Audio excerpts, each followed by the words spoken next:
मिथुन लगन में पैदा हुए लोगों का भविष्य क्या कहता है?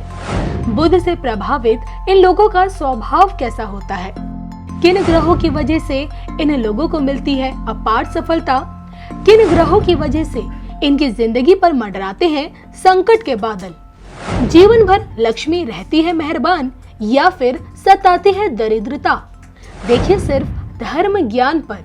नमस्कार, धर्म ज्ञान के दर्शकों का स्वागत है। मैं कविता राणा, मेरे साथ जाने माने ज्योतिषाचार्य, अंक शास्त्री और कुंडली विशेषज्ञ राकेश चतुर्वेदी जी। सर, स्वागत है आपका। जी नमस्कार कविता जी, नमस्कार दर्शकों। आज इस एपिसोड में हम बात करेंगे कि मिथुन लग्न में पैदा हुए लोगों का स्वभाव कैसा होता है, उनकी शारीरिक संरचना कैसी होती है, किन ग्रहों के चलते उन्हें कामयाबी का रास्ता देखने को मिलता है और किन ग्रहों के चलते उनके लिए तमाम परेशानियां खड़ी हो जाती है, और सबसे बड़ी बात किस किस ग्रह के प्रभाव में उनका जो आर्थिक पक्ष होता है वो सबसे ज़्यादा मजबूत रहता है। ये सब बातें हम जानेंगे, क्योंकि लग्न कुंडली ही व्यक्ति के न सिर्फ व्यक्तित्व को दर्शाती है बल्कि उसके भविष्य को भी जग जाहिर करती है। आइए आचार्य जी से सबसे पहले जानते हैं कि मिथुन लग्न के जितने भी लोग होते हैं किस ग्रह से ज़्यादा प्रभावित होते हैं, बताइए आचार्य जी। कविता जी, देखिए आप सबको पता है कि मिथुन राशि जो है वह राशि चक्र की तीसरी राशि है कविता जी, और यह बुध ग्रह के अधीनस्थ, बुध ग्रह के प्रभाव में रहने वाली राशि है। तो बुध ग्रह के लिए कहा जाता है कि यहाँ पर मंगल और चंद्रमा दोनों ही इनका शत्रुगत संबंध रहता है और बाकी ग्रहों के साथ इनका सम संबंध है। ये बाकी ग्रहों के साथ राजकुमार ग्रह की तरह हैं और यह जैसा जिस ग्रह के साथ रहेंगे, जैसा डिग्री रहेगी वैसी ही उनके प्रभाव में यह आ जाते हैं। कहते हैं कि यह इनको बेबी प्लैनेट भी कहा जाता है। तो यह जिसके साथ भी रहेंगे, जो ग्रह अपने उच्च के डिग्री में रहेगा और अपने प्रभाव में उच्च के रहेगा, वह इनके ऊपर पूर्णतया प्रभाव देगा और उसी के अधीनस्थ यह अपना प्रभाव दिखाएंगे। अब आते हैं कि ऐसे लोगों का व्यक्तित्व और शारीरिक संरचना कैसी होती है, क्योंकि लग्न जो है वह सबसे पहले उसके व्यक्तिगत जीवन को दर्शाता है। और क्योंकि यह बुध के अधीनस्थ राशि है तो इस लग्न के लोग जो होते हैं वह हाइट इनकी बहुत ज़्यादा लंबी नहीं होगी कविता जी, ठीक ठाक होगी, मिड में होगी, लेकिन यह लोग गोल मटोल होंगे और खुशनुमा स्वभाव होता है। बुध ग्रह हर किसी के साथ खुश रहने की कोशिश करता है, सिर्फ चंद्रमा को छोड़कर। चंद्रमा के साथ यह मतलब कट्टर शत्रु हैं। ये चंद्रमा के साथ जब भी बुध की युति बन जाएगी यह कट्टर शत्रु हो जाएंगे, और इसी तरीके से मंगल का भी प्रभाव इनके साथ लिया जाता है। अब यहाँ पर विशेष करके हमें जो इनके शत्रुगत संबंध से चंद्रमा का, लेकिन इनका जो हमें डरने की जरूरत है इनके स्वभाव में, क्योंकि यह बेबी प्लैनेट हम कहते हैं और यह जिस भी इनके साथ लग्न में जो भी ग्रह बैठे होंगे उसके जैसा व्यवहार करने लगते हैं। तो कई बार ऐसे लोग, लग्न के लोग जो हैं, मिथुन लग्न के लोग अपने लग्न में बैठे ग्रहों के अनुसार प्रभावित हो जाते हैं। मूल जो इनका भाव है उसको वह त्याग देते हैं। हम यूं कह लें कि अगर मिथुन लग्न के लोगों को हम कहते हैं कि गोल मटोल हंसमुख स्वभाव के हैं, तो वहीं अगर शनि या केतु बैठ गया लग्न में तो इनकी पूरी लग्न दशा ही बदल जाएगी। कहीं ना कहीं यह अपनी ओरिजिनलिटी कम रखते हैं, यह बनावट की दुनिया में जीते हैं। ऐसे लोग कहीं ना कहीं दिखावे की भी जिंदगी जीते हैं। अब इसको ऐसे दर्शाएं हम कि इस लग्न के लोग जो व्यक्तित्व होगा वह दिखावटी होगा, बनावटी होगा, मतलब उसकी ओरिजिनलिटी आप कुछ दिन उसके साथ रहेंगे और खुद आप अगर कोशिश करेंगे तभी जान पाएंगे, नहीं तो यह लोग अपनी असलियत ये लोग छिपाने का प्रयास करते हैं मिथुन लग्न के लोग। तो मूलतः इनका जो स्वभाव है वह कहीं ना कहीं हिडन नेचर है और अपने तक ही यह सीमित रखते हैं। आपकी बातें जान लेंगे लेकिन आपको अपनी बातें पता नहीं चलने देंगे कविता जी। चलिए, ये तो बहुत कुछ हमने जाना कि भाई मिथुन लग्न के लोगों का स्वभाव कैसा होता है, किस तरह से ये रहस्यमय टाइप के भी होते हैं, क्योंकि राजकुमार है ग्रहों में बुध ग्रह। अब बारी आती है भाई, जितने भी मिथुन लग्न में जितने भी लोग पैदा होते हैं आखिरकार किन ग्रहों के चलते उन्हें कामयाबी हासिल होती है और कौन से ऐसे ग्रह होते हैं जो उनके बनते हुए कार्यों को भी विफल कर देते हैं। देखिए कविता जी, हमने शुरू में ही कह दिया और आपको यह अब यहाँ पर थोड़ा सा विस्तृत कर देते हैं कि बुध के साथ चंद्रमा का मतलब घोर शत्रुगत संबंध है। कह लें कि हम सबसे ज़्यादा एंटी है, बाकी इतना ज़्यादा यह राक्षसी प्रभाव के जो ग्रह हैं उनसे भी इनका बहुत ज़्यादा शत्रुगत संबंध नहीं है, सबके साथ सम संबंध है। लेकिन चंद्रमा के साथ इनका कट्टर संबंध है शत्रुता का, इसके साथ ही मंगल के साथ भी यह शुभता नहीं देते हैं।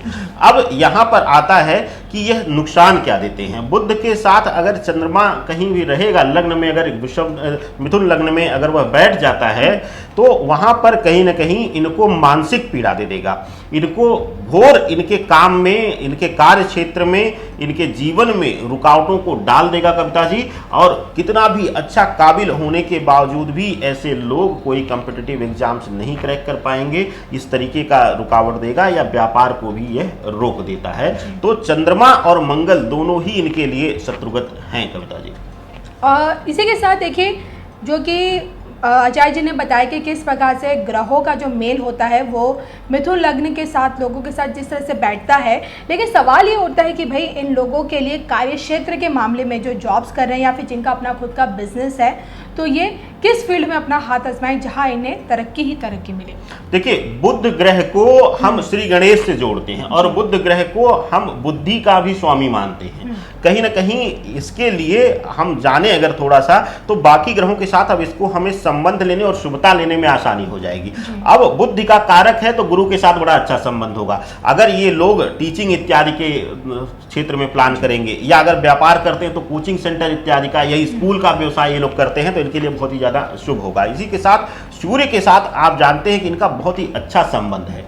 सूर्य राजा और राजकुमार जब दोनों एक साथ होते हैं तो ये बहुत ही अल्टीमेट पावर देते हैं। और खास करके अगर ये नवम और दशम में कहीं ना कहीं उनके भाग्य और कर्म क्षेत्र को अगर ये देख रहे हैं तो दोनों में बैठकर उनको वह अति व्यवसायी या शीर्ष का नेतृत्व दे देते हैं। और इसी तरीके से अगर लग्न में बुध बैठ जाए अपने किसी सूर्य के साथ या गुरु के साथ तो वह ले जाकर शिक्षा के क्षेत्र में उनको शीर्ष पर मान सम्मान के साथ बैठा देता है। इसी तरीके से सूर्य और बुध जो है वह अति व्यवसायी बना देता है। व्यवसाय में भी ये किसी तरीके के व्यवसाय में हाथ डालेंगे वहां इनको प्रसिद्धि मिलेगी। यह मल्टीटास्किंग और मल्टी टैलेंटेड लोग हो जाते हैं और यह बहुत ही ज्यादा इनके लिए शुभता देता है। और यही एक कारण है कि अक्सर मिथुन लग्न के लोगों के लिए हमने देखा है कि यह लोग या तो अति के व्यवसायी होंगे या तो यह किसी न किसी कंपनी में या किसी न किसी संस्थान में यह शीर्ष पर बैठे हुए आपको मिल जाएंगे। और या तो वही मैंने कहा कि बुध क्योंकि लोगों के अधीनस्थ कार्य करता है तो या तो इनको सबसे निचले स्तर पर पटक दिया है या पटक देगा। तो इस तरीके का हम देखते हैं। लेकिन अक्सर बुध का जो प्रभाव है वह मिथुन लग्न के लिए बड़ा ही शुभ होता है और शुभता के साथ इस लग्न के लोग जीवन में बहुत कुछ अचीव करते हैं जो शायद इनकी सोच से भी परे होता है, इनको भी उम्मीद नहीं होती कविता जी। और देखिए सबसे बड़ी बात, बुध जो हमेशा से बुद्धि और धनधानी के सबसे बड़े कारक माने जाते हैं नवग्रहों में। आचार्य जी ऐसे में जानना चाहते हूँ कि आर्थिक पक्ष जिंदगी भर कैसा रहता है? बहुत अच्छा रहता है, बहुत ही शुभतापूर्ण रहता है। उसका एक कारण है कि अगर लग्न में कोई भी ग्रह इनके साथ बैठा, क्योंकि लग्न इनके अधीनस्थ आता। देखिए लग्न वह घर है, इसको लॉर्ड हाउस कहते हैं, मालिक का घर कहते हैं, उस जन्म कुंडली का यह मालिक है। तो अगर मिथुन लग्न का है व्यक्तित्व और बुध उसका मजबूती के साथ उच्च का होकर बैठा हुआ है तो उस व्यक्तित्व के लिए जीवन में कभी पैसे के लिए तरसना नहीं है और किसी के आगे हाथ नहीं पसारना पड़ेगा। बैंक बैलेंस से परिपूर्ण रहेगा। और ऐसे जो लग्न के लोग हैं, मिथुन लग्न के लोगों को आप देखेंगे, जो हमने कहा अगर उसका बुध मजबूत है और खास करके लग्नेश लग्न में ही बैठ जाए तो वह क्या करेगा, उसको धन धान्य से परिपूर्ण कर देगा। और ऐसे लोग जितना हम सामान्य जीवन में कमाते हैं कविता जी, उससे ज्यादा तो ये दान धर्म में लुटा देते हैं और इनको लक्ष्मी से और धन धान्य से सुख से परिपूर्ण करता है यह लग्न।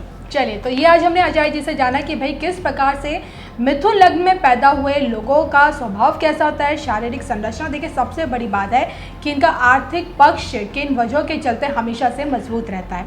आपको हमारे कार्यक्रम कैसा लगा हमें कमेंट करके ज़रूर बताएगा। इसी तरह से हम आपके लिए 12 वीडियोज़ लेकर आ रहे हैं जिसमें आपके लग्न अनुसार बताया जाएगा कि आपका भविष्य क्या कुछ कहता है। तब तक के लिए मुझे और आचार्य राकेश चतुर्वेदी जी को दीजिए इजाज़त। नमस्कार।